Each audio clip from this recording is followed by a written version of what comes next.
Bienvenue dans l'heure du débat. Nous sommes à la Cité de la Voile, à Lorient, au Festival des Aventuriers de la Mer, un festival qui défend une transition environnementale. C'est l'occasion pour nous de s'intéresser à la course au large. Ce sport qui valorise la performance, est-il vert? Est-il en adéquation avec les attentes de notre société pour un monde plus respectueux de l'environnement? Faut-il réinventer les compétitions de voile? Et si oui, comment faire? Voilà le thème de notre débat.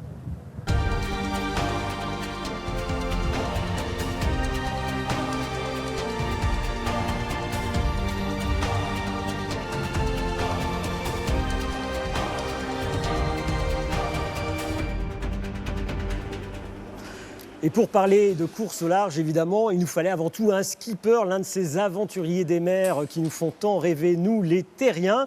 Roland Jourdain, bonjour. Bonjour. Alors, côté palmarès, vous êtes entre autres double vainqueur de la Route du Rhum sur monocoque, mais vous êtes aussi un entrepreneur, fondateur de l'entreprise Kairos, qui est à la fois une écurie de course au large et un concepteur de matériaux biocomposites. Dominique Dubois, bonjour. Bonjour. Vous êtes le PDG de Multiplast, entreprise vantaise, leader dans la fabrication de composites, spécialiste de la construction de bateaux de compétition en carbone. Oui, c'est ça.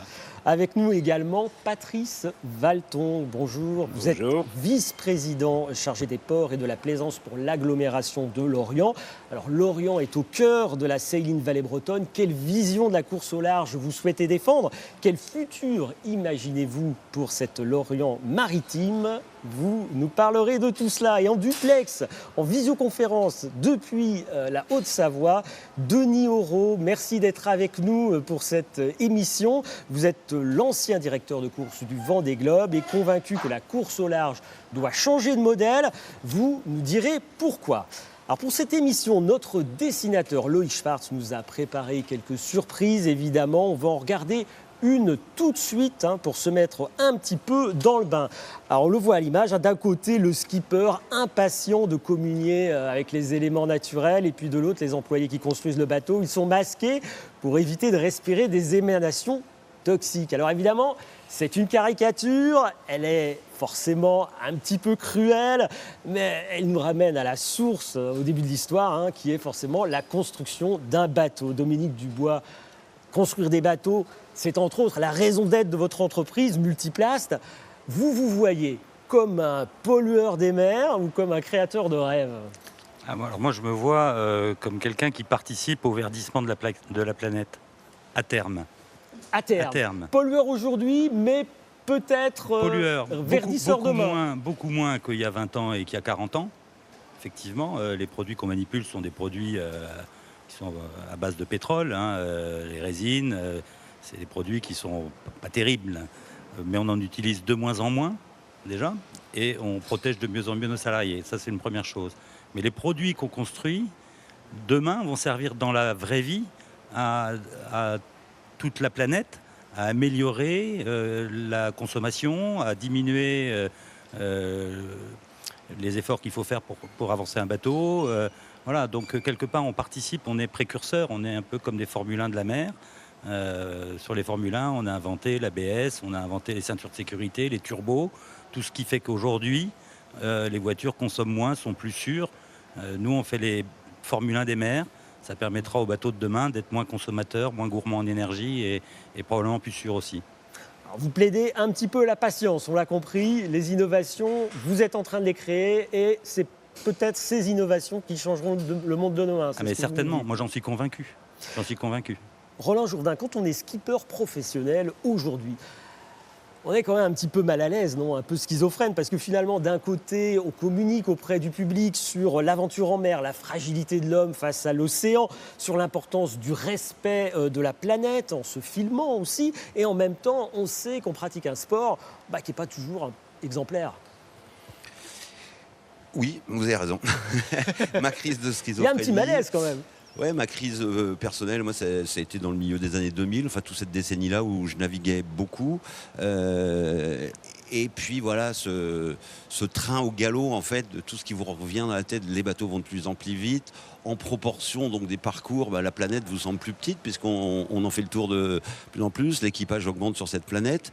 Et puis si on la considère comme un bateau, les ressources dans les cales sont les mêmes, donc il va falloir faire différemment. Et ça a commencé à me tarauder effectivement très sérieusement, au point de me rendre moins performant dans mon sport, ce qui est quand même un problème pour un compétiteur. Mais il y a eu un point de départ précis, je ne sais pas, un événement qui a fait la bascule, qui a été le début de la réflexion, ou c'est quelque chose qui s'est construit progressivement? Je sais pas, on va dire c'est l'âge, mais non, c'est effectivement sur l'eau ce qui est très net. C'est avant, je dirais la pollution, c'est l'augmentation du trafic maritime, c'est l'occupation de l'océan par l'humain. Je ne parle pas des déchets plastiques ou autres, c'est vrai qu'ils sont bien plus nombreux et leur présence, c'est décalé de continent en fait. Ce qu'on voyait chez nous, ça fait 20 ou 30 ans, on le voit beaucoup plus facilement entre l'Afrique ou le Brésil maintenant, ou en Asie, où on navigue moins sur les parcours du Vendée Globe. Donc c'est la globalisation de tout ça. Et puis après, les motivations, c'est voilà, on a des enfants qui grandissent, et moi je suis tombé dans le composite quand j'étais petit, parce que mon premier job, après mon naufrage, on parlait de mon muscadet, mais c'était chez Multiplast, ça fait quelques années maintenant. Et donc c'était partir du principe, bon, je suis dans le faites ce que je dis, mais faites pas ce que je fais parce que je suis pas à l'aise, mais qu'est-ce que je pourrais faire? Et en fait, j'ai pris la voie des matériaux. Parce que l'élément naturel, sur l'eau, on apprend qu'il ne faut pas faire contre la nature, il faut faire avec parce qu'elle est toujours trop forte. Donc je suis reparti de cette réflexion-là, et puis j'ai été chercher ceux qui avaient damé le terrain dans les composites. Mais je dirais aussi que ça a été une autre réflexion, c'est de voir quel est l'impact de mon sport. Il y a la partie construction d'un bateau, effectivement, et on a voulu tenter l'aventure du bilan carbone aussi. Alors, si vous voulez bien, on reviendra justement sur cette aventure du bilan carbone un petit peu plus tard avec Kairos. Je tourne vers vous, Monsieur Orose, parce que c'est assez paradoxal. Roland Jourdain, là, est un peu une exception dans le milieu de la voile. La prise de conscience des marins sur le respect des océans, elle est très récente. Ils sont plutôt en retard sur le reste de la société, je dirais même, alors qu'ils évoluent eux-mêmes dans un environnement naturel. Comment est-ce qu'on peut expliquer ce paradoxe selon vous? Je pense que la voile dispose de moyens importants. Elle a un impact très fort dans la population française déjà. Et elle n'avait pas beaucoup de questions à se poser. Ça allait bien. Regardez le succès des grandes courses, Vendée Globe, Route du Rhum, etc., Transat Jacques Vabre. Et que quand vous êtes dans un système qui fonctionne bien, vous n'êtes pas enclin à vous poser beaucoup de questions. Et je pense que quelque part, les marins, les constructeurs, les architectes, etc., le public, on a tous vécu assez grassement, entre guillemets, du succès de nos entreprises. Et ça fait 30 ans que ça dure, puisque le Vendée Globe a 30 ans. Ça fait 30 ans que finalement, les vaches vont bien, que tout se porte bien. Donc, on ne s'est pas vraiment posé de questions. Sauf que le public évolue, la société, elle évolue très très vite. Juste un indicateur, c'est que toutes les grandes courses, elles ont lieu tous les 4 ans. Et en 4 ans, regardez l'évolution de la société. C'est considérable. La société, en 4 ans, évolue tellement vite. Donc, il est temps pour nous de se remettre en question et d'aller regarder un petit peu du côté de l'évolution de la société et du côté de notre propre évolution. Et vous venez de le dire, les marins, skippers, constructeurs, architectes, commencent à regarder du côté du développement durable. Et c'est très très bien. Il est vraiment temps que cette prise de conscience-là arrive. Ce que vous nous dites finalement, c'est que dans ce système, ce qui ne fonctionne plus, et c'est pour ça qu'il faut que ça change, c'est le regard de la société. C'est la société qui pousse au changement.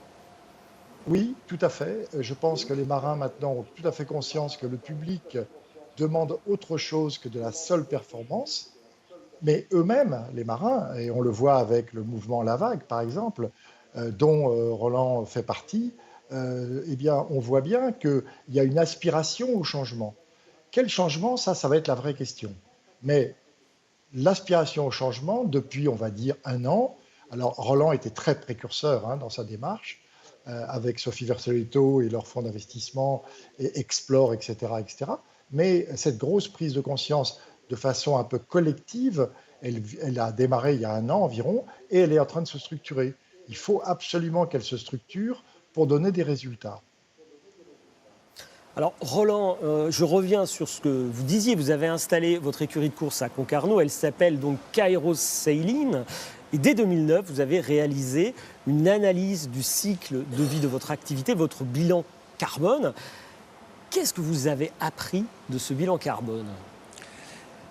L'idée, exactement, c'était d'apprendre à appréhender ces chiffres parce qu'on met en face d'une activité, c'est comme un bilan de page. Qu'est-ce que ça veut dire derrière ? Donc c'était d'apprendre. Donc on a pris comme périmètre, on va dire, c'est quoi préparer un Vendée Globe, c'est quoi construire un bateau, c'est quoi faire vivre une équipe, et c'est quoi la vie du sponsor, combien ça coûte à la planète. Alors c'est vrai que l'ACV, c'est un certain nombre d'éléments. On va rester dans le bilan carbone en équivalence CO2. Qu'est-ce que ça coûte ? Et moi, j'étais effectivement obnubilé par mon bateau, le carbone du hangar, parce que nos prototypes de course, on n'arrête pas de les développer. Enfin, ça me paraissait très impactant. Donc, il faut relativiser tout ça. C'est pour ça que c'est extrêmement compliqué. J'adore ce débat. Il nous faudrait des heures, parce que ce qui est intéressant avec le carbone, quand c'est bien mis en œuvre, c'est que ça dure longtemps. Donc, c'est durable. Donc, pour certaines applications, quand on ne sait pas faire autrement, il vaut mieux avoir quelque chose qui dure longtemps. En 2009, j'étais le premier, je crois, à mettre des haubans en carbone sur mon bateau, parce que les matériaux qu'on avait à côté ne duraient qu'1 an, 1 an et demi, et on les jetait. Donc la surprise, c'était quoi finalement ? C'était que le carbone dont on parle beaucoup n'était pas si impactant que ça, ou pas le plus impactant ? On va dire que ce qui m'a surpris dans l'histoire, et pas surpris, c'est que quand on creuse les chiffres, il y a certains produits qui, ça fait encore 10 ans, on avait du mal à les assimiler dans les bases de données. C'est-à-dire que les fournisseurs protègent certaines choses, et puis il faut dire qu'au bout du compte, on ne sait pas exactement. On avait du mal à mesurer cet impact. Ouais. Donc ça m'a un petit peu gratouillé. Bon, la fin de vie du bateau, j'en étais pas étonné, mais dans notre bilan carbone, on compte la fin de vie du bateau comme un pot de fleurs, on va dire, puisque ça coûte de le déconstruire. Aujourd'hui, on ne sait pas le faire. En revanche, on sait qu'il dure. Donc, on avait pris en compte le fait que le bateau pouvait faire 3 ou 4 tours du monde. Enfin, on avait pris 2, mais il en a fait 4. Donc, on a amorti notre carbone sur longtemps. Donc, il ne faut pas acheter ça à la poubelle. C'est pas mal. Et c'est le bateau ou c'est l'humain qui coûte le plus en ce qui est très intéressant à côté de ça, c'est qu'on découvre plein de choses. C'est qu'une écurie de course au large, c'est comme une entreprise qui ferait des petits pains au chocolat, des brosses à dents ou autre chose. C'est la vie d'une équipe, la vie d'une entreprise, la logistique, le transport des gens, l'énergie du bâtiment, tout ce qui nous regarde tous. Et ça, c'est très impactant. Il y avait des petits pics comme par exemple le numérique, qui ça fait 10 ans était déjà un pic dans notre bilan, et là moi qui suis vraiment pas un geek, ça m'avait surpris, et là depuis 1 mois en fait on a notre nouveau site internet Kairos, qui est en basse consommation, qui est un site low-tech numérique, et qui œuvre aussi pour mettre pour faire de la pédagogie, pour dire que ça se cache parfois là où on ne s'y attend pas. Dominique Dubois, je suis allé voir votre site web. On y trouve plein de photos avec des ingénieurs en chemise blanche devant des gros ordinateurs modélisant des coques. Tout ça est super high-tech. Et d'une façon générale, c'est vrai que le discours il est orienté sur la compétence des gens, de multiplace, la performance. Mais il n'y a rien sur le respect de l'environnement. Il n'y a même pas un petit onglet, une petite page sur la gestion des déchets de l'entreprise, sur éventuellement des technologies vertes. Rien du tout. C'est difficile de communiquer là-dessus, ou ça ne fait pas partie de l'univers mental de l'entreprise ? Je prends la remarque et je ferai évoluer le site, parce que même si ça n'apparaît pas sur le site internet, on fait partie des entreprises qui sont assez précurseurs dans le domaine, puisqu'on a fait aussi il y a quelques années... Mais pourquoi ne pas le valoriser ? Parce que ça, je l'entends bien. Est-ce que c'est le côté, si on valorise les technologies vertes ou notre respect de l'environnement, ça ne va pas faire très performant tout ça.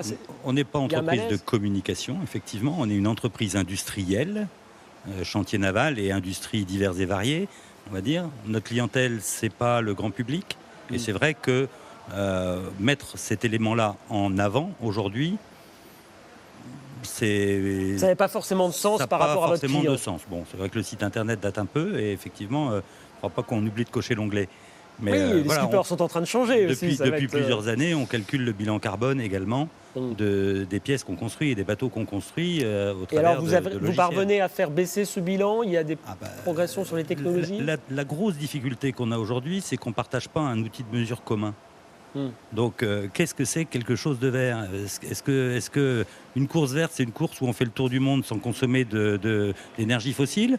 Il y en a qui le font, il y en a qui consomment 50 litres, ce qui est que dalle, en fait, par rapport à ce qu'on faisait il y a 20 ans. Est-ce que c'est avoir le minimum de poubelles, ne pas utiliser de bouteilles en plastique? C'est quoi la règle? C'est quoi le règlement? En fait, le problème, c'est l'écriture du règlement et l'élément de comparaison. Alors on reviendra sur justement les règlements et comment réinventer cette course au large. Patrice Valton, la course au large, justement, là c'est un domaine d'excellence de la ville de Lorient. Vous communiquez là-dessus. Lorient-la-Base, c'est connu mondialement. Peut-on imaginer que justement demain, Lorient-la-Base devienne un site exemplaire, un quartier zéro déchet? Après tout, si tout le monde de la voile essaye petit à petit de se verdir, les infrastructures justement qui accueillent ce monde-là le devraient aussi, non? Alors c'est clairement une option politique. Je dirais que c'est même pas une option, c'est une nécessité absolue. Je pense que la démarche écologique environnementale, c'est plus une option, c'est une démarche qui a commencé par des démarches individuelles comme celle de Roland Bilou dans le milieu. Et aujourd'hui, on a bien vu évoluer les choses en 20-25 ans. Aujourd'hui, ça devient une démarche collective. Alors, évidemment, les politiques qui ont en charge les ports, évidemment, sont concernés par cette démarche. Et quand je dis que c'est plus une option, ça veut dire que ça fait partie d'un plan d'action qui va être mené par la communauté d'agglomération de Lorient, Lorient Agglo, sur la volonté de son président Fabrice Loher, qui a très clairement indiqué que dans tous les domaines de notre intervention politique, la démarche écologique serait une priorité.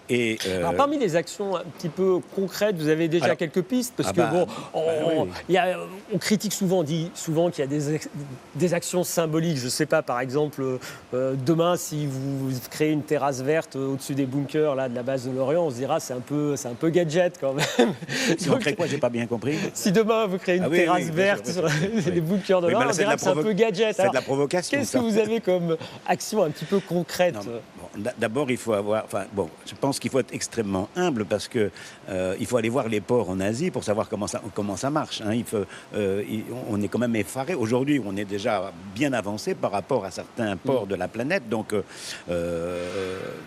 il faut être humble parce que pour qu'elle soit efficace, cette démarche, il faut que d'abord il y ait des prises de conscience, et pas seulement à Lorient. Il faut que tous les ports de la planète soient concernés et on en est loin. Donc, il y a beaucoup de communication à faire. Et vous parlez d'exemplarité, oui. On a l'intention de se placer, y compris pour l'organisation de nos courses, y compris dans l'accueil portuaire, dans une démarche qui, j'espère, sera à terme exemplaire. Alors, c'est quoi? C'est déjà le désenvasement des ports, qui est toujours un problème ici comme ailleurs, et il faut le faire dans des conditions écologiques qui sont compliquées.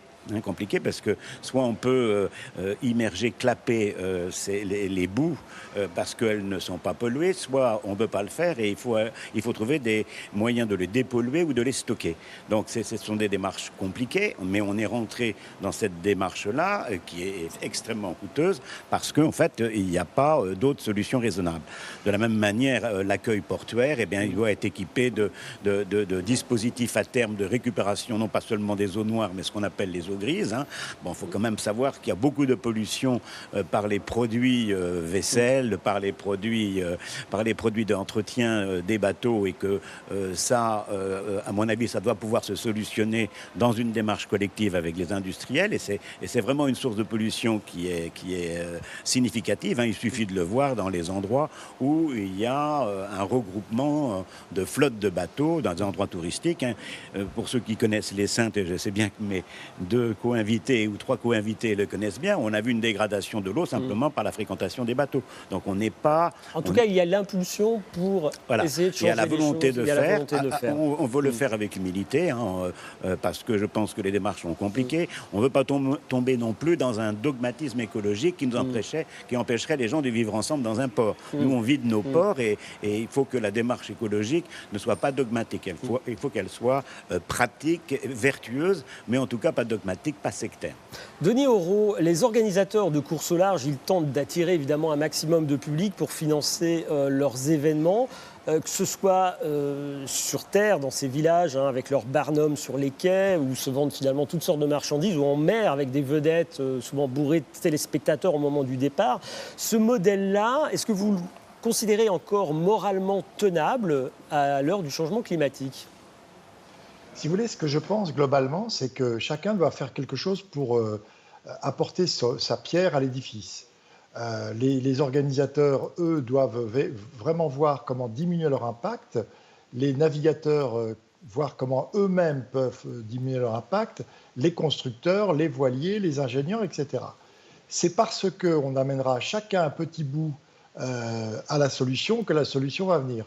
Donc, pour revenir à votre question directement, est-ce que le modèle aujourd'hui d'une grande épreuve avec 1,5 million de personnes qui viennent au départ du Vendée Globe, 1 million qui viennent à l'arrivée, ça fait quand même 2,5 millions, est-ce qu'il est encore tenable ? Déjà, il ne l'est plus parce que le coronavirus nous en empêche. Après, est-ce qu'il est encore viable moralement ? Probablement pas. Probablement pas, et je pense que c'est ce que je disais tout à l'heure, il faut absolument qu'on revoie le modèle et les valeurs de la course au large pour qu'elles restent attractives auprès du public. Le public, probablement, et j'en suis sûr en tout cas, souhaite avoir autre chose que de la seule performance. Donc, si dans le discours et dans la culture du Vendée Globe, on insuffle d'autres valeurs, des valeurs d'éco-responsabilité et de développement durable, le public sera encore intéressé par ces grandes courses. Mais encore faut-il le faire. Et dans ces valeurs éco-responsables, il y a peut-être une diminution du nombre de visiteurs, il y a peut-être une autre façon de voir les choses, mais moi je n'ai pas la solution, je crois qu'autour de votre table, personne n'a la solution. Il faut absolument que chacun d'entre nous se pose la question, qu'est-ce que moi, à mon niveau, je peux faire, et comment est-ce que je vais solutionner ou aider à solutionner l'impact global de la course.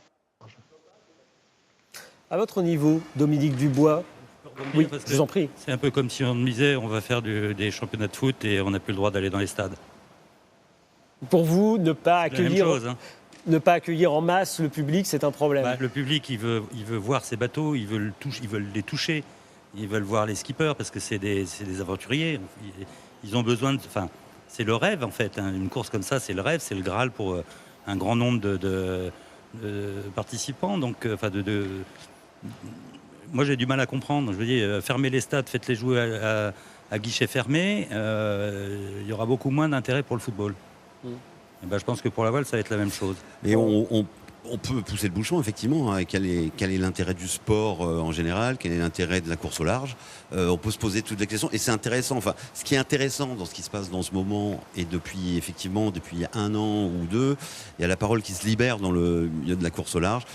Honnêtement, il y a d'autres sports qui sont plus impactants à impact médiatique égal, je pense. Pour faire un parallèle, le bilan carbone du projet Vendée Globe dont je vous parlais tout à l'heure était de l'ordre de 605 tonnes équivalent CO2, qui est un avion de ligne, un vol aller-retour Paris-New York pour un avion plein.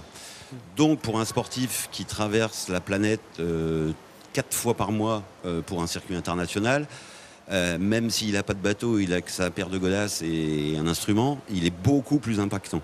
Donc c'est vrai que c'est très difficile. Après, la course au large, effectivement, c'est une continuité de l'histoire maritime. Depuis le début qu'on a essayé de faire flotter quelque chose, c'était pour arriver avant l'autre, pour soit faire la guerre, se ramasser des marchandises, du poisson ou autre. Donc on est aujourd'hui dans une tranche ultime, si je peux prendre l'expression. Mais peut-être que dans 20 ans, ça n'existera plus. On peut aussi se poser la question. Mais au sein de la Vague, l'association qu'on a créée avec cette génération là de X, Y ou Z, mais il y a effectivement ce vrai changement de conscience, et quel sens on peut donner à la performance, ou quelle façon doit-on prendre pour changer les critères de performance. Un projet, ça doit être peut-être de jouer pour arriver le premier, mais peut-être que sur la pile, il faut voir d'autres. Le projet, c'est d'être quelque part dans le bonheur du projet général, et que ce soit pour soi et pour la planète. Mais là, pour écrire les règles de course, il faut déjà poser les questions, en débattre, et le terreau commence à devenir fertile. Dominique Dubois, vous pensez qu'on vous en demande trop ? En fait, qu'on vous faites face à des injonctions contradictoires en quelque sorte. On vous demande de la performance, on vous demande aussi de ne pas polluer. C'est paradoxal. Non, je pense que c'est pas ça. Le problème, c'est que y a des amalgames qui sont faits. Roland le disait bien. Prendre l'avion toutes les semaines pour aller jouer, taper une balle, je ne sais pas où dans le monde. L'impact en termes de pollution, si c'est le CO2 qu'on mesure. Voilà, nous on utilise du carbone, une fibre de carbone, et les gens l'assimilent aux émissions de gaz carbonique. Voilà. Et c'est quoi on a juste le même nom. Il faudrait qu'on appelle cette fibre autrement. On serait beaucoup plus vert. Voilà. Et quand on fait le bilan carbone sur la vie du bateau, d'une entreprise, de tout ça, je pense qu'effectivement, on n'est pas du mauvais côté de la barrière, de la ligne jaune.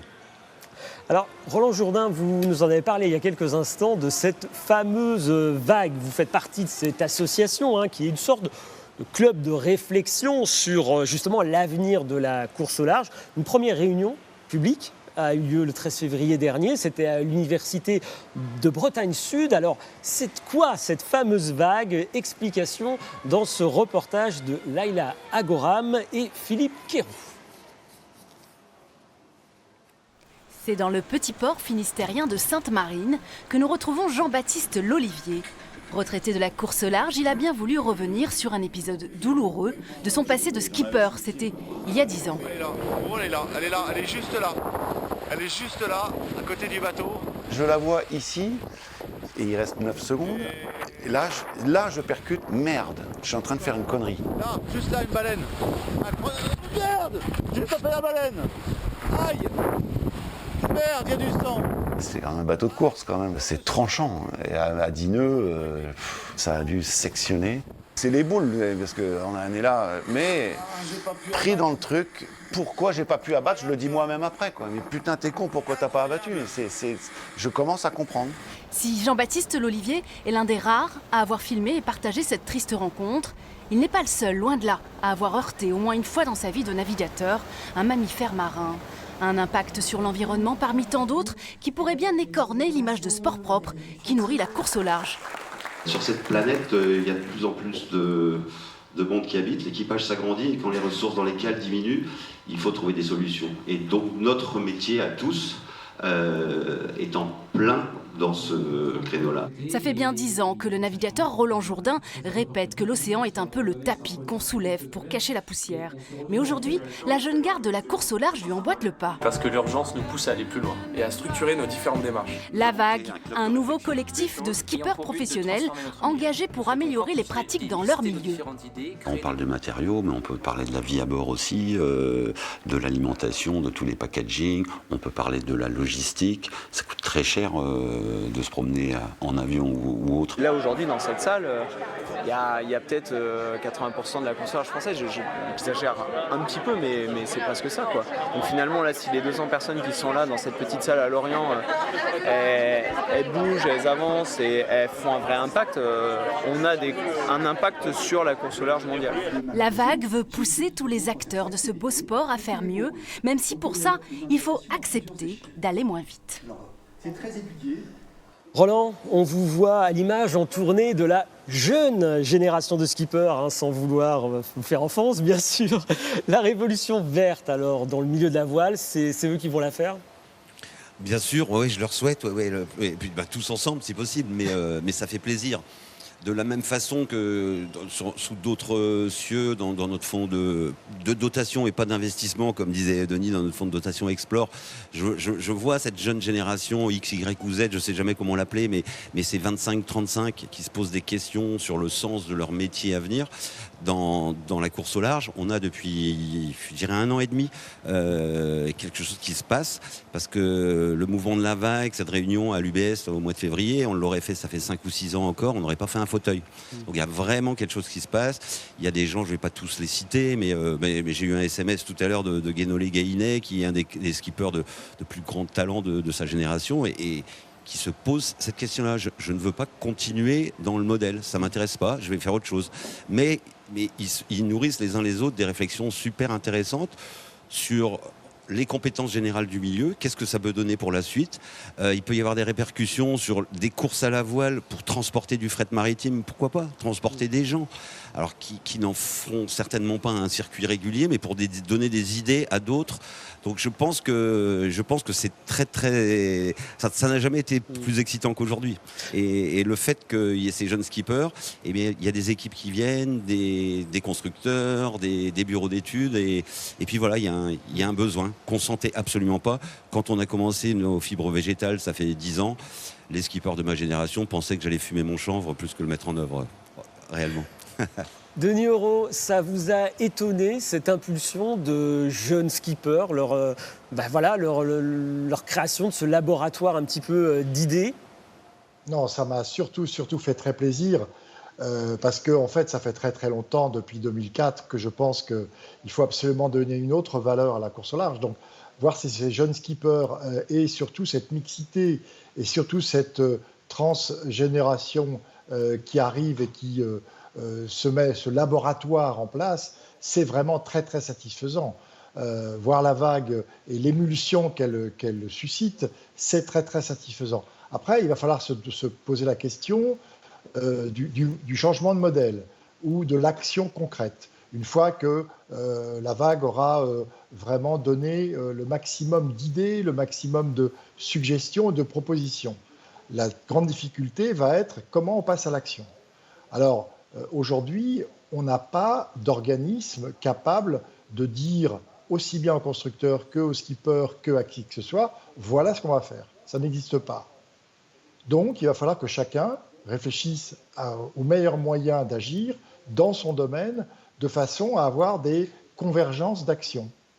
Alors, on peut le regretter, mais aujourd'hui, personne ne peut dire toi, tu dois faire ci, toi, tu dois faire ça. Et c'est cette émulation qu'il y a au sein de la vague qui va nous donner des impulsions, des idées, des théories, des nouvelles pratiques. C'est ça ce qui est très intéressant dans ce domaine. Patrice Valton, cette exigence d'une révolution verte, un petit peu, vous la sentez aussi chez vos administrés? C'est pas spécifique au monde de la voile, non? Absolument. Quand je disais tout à l'heure que c'était une démarche collective, ça concerne vraiment tout le monde. Hein. Mais il ne faut pas oublier non plus qu'on vit dans une société qui est organisée, qui évolue doucement. Alors, il y a une vraie prise de conscience, mais on a aussi la nécessité de nourrir les gens, et pour qu'ils se nourrissent, il faut qu'ils travaillent. Et je voulais dire aussi que c'est une question d'état d'esprit. Aujourd'hui, on sait que la planète ne sera plus comme elle était il y a 100 ans. La révolution industrielle est passée par là, et elle a été abîmée, cette planète, il faut aujourd'hui la réparer. Hein. Donc chacun doit prendre sa part là-dedans, et les élus que nous sommes, évidemment, doivent plus qu'accompagner, doivent guider un petit peu cette démarche.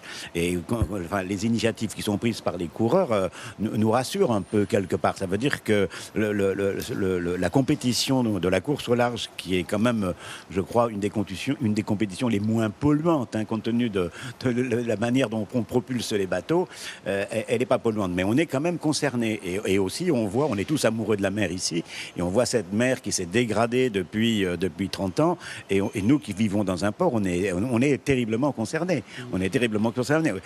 C'est pas un hasard si Tara et le port d'Escale, Tara a des missions scientifiques, ces équipes analysent la qualité de l'eau, de la mer, elles observent, et tous ces renseignements. Nous, on est très fiers de pouvoir accompagner une aventure comme celle-là, comme on est très fiers aussi de mettre en place des organisations de course qui vont répondre à ce nouvel objectif et à ce nouveau rêve aussi, hein, parce qu'il faut faire rêver les gens. Alors, si vous supprimez les compétitions, vous supprimez aussi un peu du rêve. Hein. La vision d'une course éco-responsable et à quoi cela pourrait ressembler, on va en parler dans un instant. Avant cela, je vous propose de partir à la rencontre d'un skipper éco-responsable, justement. Il s'appelle Stéphane Lediraison. Il sera sur la ligne de départ du Vendée Globe dans un mois. Son bateau Time for Oceans intègre des fibres naturelles dans sa coque pour réduire l'impact sur l'environnement. Reportage de Stéphane Izad et Nicolas Corbard. L'impact environnemental d'un Multi 50, d'un Classe 40 ou encore d'un IMOCA est négligeable une fois le bateau en navigation. En revanche, sa construction génère un impact carbone important. Pour son deuxième Vendée Globe, Stéphane Le Diraison essaye d'avoir une philosophie éco-responsable. Avec son projet Time for Ocean, il intègre du lin, produit en Bretagne, dans le carbone de certaines pièces. On pense que sur un bateau de course, il faudra garder certaines pièces en carbone pour avoir la rigidité d'ensemble du bateau, mais qu'on peut marier les deux. Donc là, on a notamment travaillé sur la liaison avec le pont du bateau. Et ça nous donne, la perspective d'aller beaucoup plus loin sur une phase suivante l'année prochaine, en construisant des morceaux de bateau qui seraient un mix entre du carbone et du lin.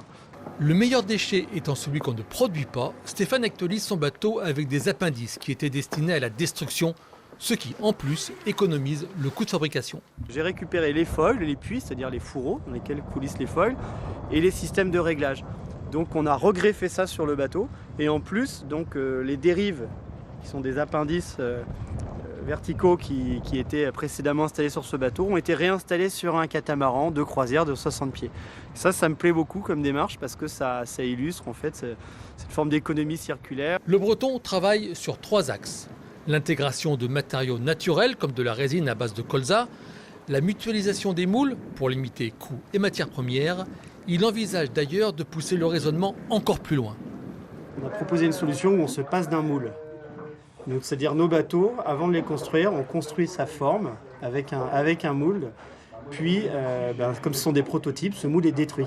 Donc ça, c'est quelque chose qui me semble, moi, pas acceptable. Donc j'ai demandé à un jeune architecte qui a rejoint l'équipe de travailler sur un bateau qui serait construit à partir de panneaux et pour lequel on n'aurait pas besoin d'utiliser un moule. Alors, comment concilier recherche perpétuelle de la performance et diminution significative de l'impact carbone? Pour le skipper, les acteurs de la course au large se doivent de donner l'exemple. On ne prend pas des mesures qui sont suffisamment ambitieuses pour se mettre en capacité de produire des bateaux différents en 2024. Donc ça veut dire qu'au rythme où vont les choses, l'évolution surviendrait pour le Vendée Globe 2028. C'est trop loin et c'est pas du tout en phase avec les enjeux environnementaux et puis qui sont pas ceux que de la course au large, qui sont ceux de notre société au sens large. Une production de bateaux de course qui pourrait s'avérer également moins coûteuse en y intégrant des paramètres d'une construction éco-responsable. Existe-t-il des alternatives sérieuses à la fibre de carbone? Dominique Dubois, Stéphane Le Diraison nous dit qu'on ne peut pas s'en passer pour des questions de rigidité notamment. Vous êtes d'accord? Vous avez fait des recherches sur le sujet? Non, attendez, on fait une course. L'objectif, c'est de gagner. Et après, il faut que tous les participants, tous les concurrents partagent le même règlement ou s'accordent sur un règlement. Si le règlement, c'est de dire je veux mettre 5% de lin dans un bateau, on met 5% de lin. Si le bateau il doit être 100% en lin, on conçoit. Moi, je suis un industriel. Je réponds à une demande. Et la demande, elle s'exprime par un client. On a construit des monotypes pour la Volvo Ocean Race. On a sorti 8 bateaux des mêmes moules. Les bateaux ont fait 3 courses. C'est ce qui a certainement aujourd'hui la signature la plus verte dans la course au large. Stéphane Le Diraison, j'apprécie, c'est un client, on a fait les transformations sur son bateau. Donc je vois bien sa démarche, elle est intéressante, mais ce qu'il faut voir, c'est que si vous faites rentrer d'autres paramètres, quelque part, vous allez dégrader le paramètre sportif. Enfin, vous allez accepter une baisse de performance. Aujourd'hui, le carbone, on n'a pas trouvé mieux dans un rapport qualité-prix, parce qu'on a des carbones de très très haute performance aussi. Il ne faut pas oublier qu'il y a des carbones, j'allais dire bas de gamme, et des carbones très haut de gamme. Et qu'aujourd'hui, les courses limitent généralement à une certaine catégorie de fibres de carbone. Si le règlement est un peu plus ouvert, type Coupe de l'América, on part dans des budgets absolument astronomiques.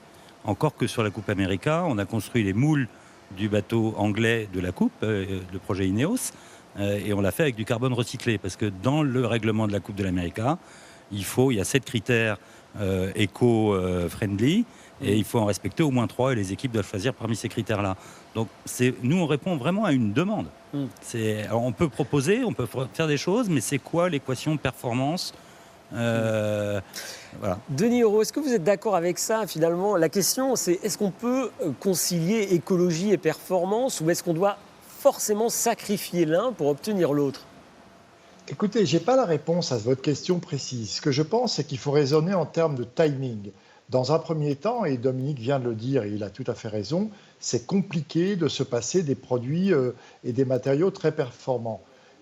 Il faut commencer à travailler sur ce sujet, c'est ce que fait Roland depuis longtemps, et on va trouver petit à petit des solutions si tout le monde s'y met.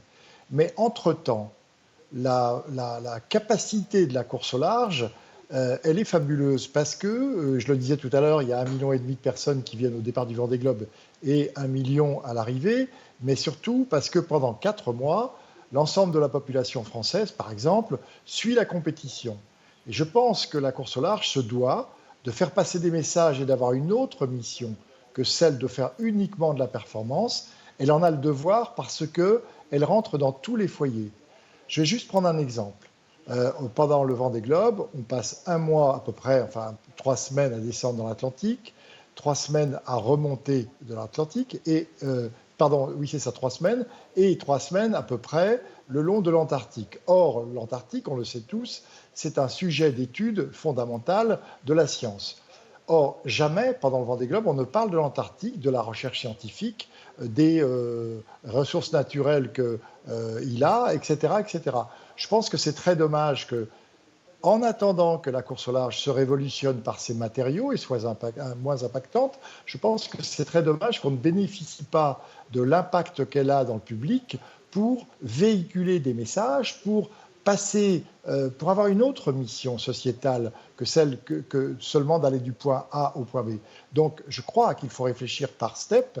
Premier step, on travaille sur l'amélioration des matériaux et la diminution de l'impact. Mais pendant ce temps-là, on peut aussi faire autre chose de la course au large et lui donner une autre vision, une autre fonction. Et encore une fois, je l'ai dit tout à l'heure, mais je le redis, je suis persuadé que, regardez le Paris-Dakar, il a énormément perdu de son aura auprès du public, et pour des mêmes raisons, pour des raisons identiques. Si la course au large ne se rapproche pas des grands enjeux sociétaux, eh bien la course au large va perdre petit à petit de son impact dans le public. Et la notion de rêve qui a été signalée à plusieurs reprises n'est largement pas suffisante. Dominique Dubois, une réaction ? En fait, je crois qu'on manque de communication sur tout ce qu'apporte la course au large. La course au large, dans son ensemble, c'est un laboratoire de recherche king size. Ça bouillonne d'idées, il y a des recherches qui vont dans tous les sens, l'amélioration des pilotes automatiques, les routages, la météo, tout ce qui a été autour de ça, qui aujourd'hui fait que dans des bateaux de commerce, on utilise des logiciels de routage pour économiser 10-15% de la consommation sur une traversée commerciale. Voilà, tout ça, c'est ce qu'apporte la course au large, et on ne le dit pas. On ne le dit pas, et c'est malheureux. Roland Jourdain, Denis Aureau parlait de 2 marches à franchir. Alors, on va parler de la première marche, l'évolution des matériaux, les biocomposites sur lesquels vous travaillez. Est-ce qu'on peut dire qu'ils sont efficaces ? Est-ce qu'ils se rapprochent des performances de matériaux type carbone ? Ou est-ce qu'on est encore très très loin de pouvoir fabriquer des machines performantes avec des biocomposites ? Non, mais si on raisonne comme aujourd'hui, effectivement, sinon les bateaux seraient déjà tous en lin, puisqu'on cherche la meilleure caractéristique mécanique du produit pour telle utilisation. Donc léger, raide, résistant, quoi. Donc non, ça marche pas si on raisonne comme ça. Le biocomposite, et je prêche contre ma paroisse, n'est pas non plus la panacée dans la limitation d'impact environnemental de notre sport. Je pense qu'il faut réfléchir globalement c'est ce que je disais tout à l'heure, il y a des effets induits qu'on n'imagine pas. Donc le biocomposite, c'est un pas, c'est évident. Pour mettre du biocomposite en œuvre, comme pour le carbone, la fibre de verre ou le végétal, on met de la résine. Aujourd'hui, on ne sait pas faire une coque de bateau biodégradable. Si on imagine que le vent tombe avant la ligne d'arrivée et que ça commence à se biodégrader, on n'est pas dans le timing. Donc c'est compliqué. Donc à ce moment-là, faut-il faire plutôt des bateaux durables ? Donc faut-il imaginer que les bateaux aient plusieurs types d'utilisation, je ne sais pas. L'histoire de ne pas faire de moule pour des bateaux, c'est intéressant parce qu'effectivement, un moule en carbone, c'est impactant. On peut faire cogiter les archis, ça fait un bout de temps qu'on en parle aussi, surtout qu'aujourd'hui les bateaux volent, donc il n'y a plus beaucoup de coques dans l'eau. Donc en fait, la forme de la coque importe relativement peu. Il y a plein de petites clés, mais on peut rentrer dans du très compliqué en technique. Et puis pour revenir aussi aux plaisanciers, il faut passer des messages. Je pense que le bateau qui impacte le moins, alors c'est d'abord le premier, c'est celui qu'on n'a pas construit évidemment, mais le second, c'est celui qui sert le plus. Donc les notions de partage de bateaux, de maximisation de navigation, c'est intéressant avec des bonnes pratiques, des bons produits d'entretien, etc., etc. Donc il faut faire vivre nos ports différemment. Et voilà, et le deuxième levier, parce que je parle trop. Alors le deuxième levier, mais avant de parler du deuxième levier, je vais quand même venir sur ce que vous avez souligné par rapport à la plaisance, Patrice Valton, puisque c'est aussi votre domaine. Justement, alors je ne sais pas si on peut parler de problème, mais occupation des ports, on sait qu'il y a beaucoup de statistiques sur des bateaux de plaisance qui ne sortent qu'au maximum une semaine, voire 2 par an. Voilà, que deviennent aussi tous les bateaux qui sont usés, qui ne servent plus à rien, voire abandonnés. Est-ce que là aussi, il y a un gros impact ? Ah oui, l'impact est considérable même, je dirais. Aujourd'hui, on est encombré dans les ports par des bateaux qui ne naviguent pas. Justement, est-ce que là, il n'y a pas, je ne sais pas si vous avez les leviers nécessaires, mais on pourrait imaginer justement, au nom, entre guillemets, d'une certaine... pourquoi pas, développement durable, éco-responsabilité, de dire à ces gens, vous ne les utilisez pas, Vous mettez le doigt sur un problème qui est extrêmement complexe et qui fait beaucoup de débats dans le milieu du nautisme. La fédération la fédération des constructeurs s'est intéressée à ce problème. C'est un problème aussi budgétaire parce que, évidemment, la déconstruction d'un bateau, elle a un coût. Alors, à qui on le fait payer ? Est-ce que c'est toute la chaîne ? Est-ce qu'on inclut la déconstruction du bateau dans le prix de vente du bateau neuf ? Bon, voilà, autant de sujets qui font beaucoup de débats dans la profession. Je sais que j'ai un voisin de droite là qui connaît bien le sujet. Il y a aussi le problème de savoir comment on peut décider de la déconstruction d'un bateau qui est devenu une épave dans un port. La loi nous a permis de sortir un bateau, au gestionnaire portuaire de sortir le bateau du port. Et si il n'entretient pas son bateau, s'il ne paye pas les redevances, on a aujourd'hui la possibilité de le saisir et de le détruire, évidemment en respectant des procédures judiciaires. Et je pense que tout ça, ça forme un tout. Et il faut aussi qu'on ait les filières de déconstruction dans les territoires. Aujourd'hui, déconstruire un bateau, c'est pas si simple. Donc, il faut des entreprises spécialisées. C'est un des objectifs de l'Orient, qui a un peu d'espace sur ses ports, que de faire venir des entreprises de haute performance dans la déconstruction des bateaux. Alors, ça fait partie d'un sujet qui est très important parce que, effectivement, comme le disait tout à l'heure Bilou, on a beaucoup de bateaux dans les ports, mais les bateaux qui naviguent en jour de l'année, on les compte sur les doigts. Alors maintenant, on va parler justement de la deuxième marche. Denis Aurault, tout à l'heure, nous disait que la course au large doit servir à quelque chose de plus grand qu'elle-même. Denis Aurault, aujourd'hui, cette course au large, vous l'avez dit, vous avez dressé le constat, elle est synonyme de course à la performance des bateaux, performance des marins aussi qu'on mesure, avec des classements en temps réel, des comparaisons de vitesse entre les bateaux. Est-ce qu'on peut changer de paradigme, intégrer l'écologie à la mesure de la performance ? Et dans ces cas-là, comment on fait ? C'est quoi le règlement que vous nous inventez pour intégrer justement de l'écologie dans la course au large ? Alors déjà, on ne va pas imposer des choses à des marins, on va peut-être réunir, mais ça c'est le début de la réflexion collective que donne la vague. Il faut absolument que l'ensemble des acteurs se réunissent. Si j'avais la possibilité, je ferais le Grenelle de la course au large, de façon à ce que chacun s'exprime sur le sujet et qu'on tire quelque chose, une ligne de conduite, de façon à modifier tout un ensemble, tout un modèle qui a plusieurs années, qui a 50 ans, puisque la course au large, elle est née dans les années 1960 environ, avec le Star, etc., etc. Donc ça fait à peu près 60-70 ans que ce modèle perdure finalement pas trop mal. Donc il faudrait réunir tous les acteurs de façon à voir quel est le modèle du futur et de façon à impulser une nouvelle dynamique. Mais ce n'est pas un tel ou un tel ou un tel qui va dire, bon, à partir du moment on met 5% de biosourcés, ou à partir de demain matin, les voiles doivent durer, on va dire, 3 saisons, ou les boots devraient durer 4 saisons, etc. Je ne pense pas du tout que ce soit la bonne méthode. La bonne méthode, ce serait de modifier fondamentalement le modèle de façon à modifier le modèle. C'est ce qui va se faire dans l'économie, c'est ce qui va se faire dans le transport, c'est ce qui va se faire dans beaucoup d'activités humaines. Et pourquoi est-ce que ça ne se ferait pas dans la course au large ? Alors, on va revenir aux travaux justement du collectif La Vague. J'ai regardé les conclusions des ateliers. J'ai noté quelques pistes de travail, des propositions, notamment un nouveau format de course, un tour du monde avec escale, avec un équipage de 10 personnes, 50 passagers, du fret à transporter, toute la logistique de course embarquée pour être le moins impactant. Une course de fret à la voile, en quelque sorte, en toute autonomie. C'est quasiment un retour à la marine marchande. Est-ce que pour vous, ça reste un défi sportif, ce genre de modèle ? Mais pourquoi pas ? Je crois que les clippers du 19e siècle, les équipages à bord étaient plus qu'affûtés.